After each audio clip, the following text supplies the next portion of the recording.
میں جلدی جلدی آفس سے گھر آیا اور اماں کو کھانے کا کہہ کر وضو کرنے چلا گیا۔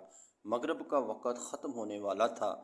جیسے تیسے وضو کیا اور نیت باندھ لی۔ دوران نماز بار بار اپنے گیلے چہرے کو اپنی کھلی آستینوں سے صاف کرتا رہتا۔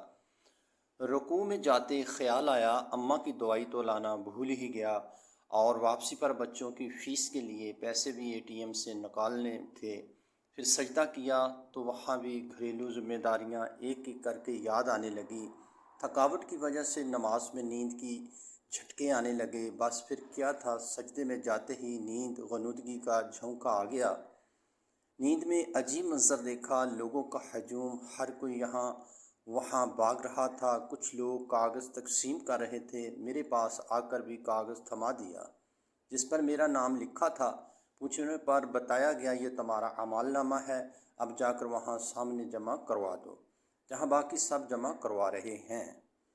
پھر نام پکارا جائے گا فیصلے کے لیے۔ میں نے بھی جا کر کاغذ جمع کروا دیے اور لائن میں واپس آ گیا اور اپنے نام پکارے جانے کا انتظار کرنے لگا۔ نام پکارا جانے لگا، فلاں بن فلاں جنت، فلاں بن فلاں جنت۔ اب تیسرے نمبر پر میرا نام پکارا گیا۔ میرے پاؤں کے نیچے سے زمین نکل گئی۔ یا اللہ، اب کیا بنے گا؟ ساتھ ہی فیصلہ بھی سنا دیا گیا، جہنم۔ مجھے اپنے کانوں پر یقین نہیں آ رہا تھا۔ دو قد آور لوگ آئے اور مجھے گھسیٹنے لگے۔ میں پکارنے لگا، رکو رکو، شاید یہ کسی اور کا نام ہوگا، میرا تو جنت والوں میں آنا تھا، مگر مجھے غصے سے خاموش کروا دیا گیا۔ ہمارے ہاں فیصلے میں غلطی کا امکان ہی نہیں۔ مجھے جہنم کی طرف گھسیٹا جا رہا تھا اور میں مدد کی بھیک مانگتا جاتا۔ نہ میں جھوٹ بولتا تھا، نہ دھوکہ فریب دیتا، نہ شراب اور نہ زنا جیسے کام میں ملوث تھا۔ پھر جہنم کیوں؟ مگر کوئی سننے کو تیار نہیں تھا۔ جہنم کی گرمی مجھے محسوس ہونے لگی۔ اندھیرے گھڑے میں مجھے پھینکنے کو تیار کھڑے تھے۔ مجھے اچانک اپنی نماز کا خیال آیا۔ نماز نماز، کہاں ہو تم؟ نماز بھی خاموش۔ جہنم کی آگ کے شعلے مجھ سے لپٹنے کو بے چین ہو رہے تھے اور مجھے جہنم میں دھکا دے دیا گیا۔ مجھے جیسے ہی دھکا دیا، ایک سفید بزرگ نے فوراً میرا ہاتھ تھام لیا اور مجھے جہنم سے باہر کھینچتے ہوئے باہر نکالا۔ میں ڈر سے کانپ رہا تھا۔ پوچھنے لگا، آپ کون ہیں اور مجھے کیوں بچایا؟ کہنے لگے، میں تمہاری نماز ہوں۔ میں غصے سے چلایا، اب آ رہے ہو جب میں جہنم میں ڈالنے جا رہا تھا؟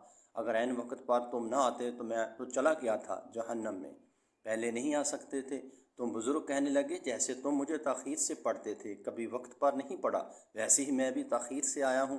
کبھی تم نے مجھے وقت پر پڑھا ہی نہیں تو میں وقت پر کیسے آتا؟ میری اکھڑی اکھڑی سانس اب قدرے بحال ہونے لگی۔ میری ماں نے آ کر مجھے سجدے میں ہلایا تو میری آنکھ کھلی۔ بیٹا، خیر ہے؟ تم نماز نماز پکار رہے؟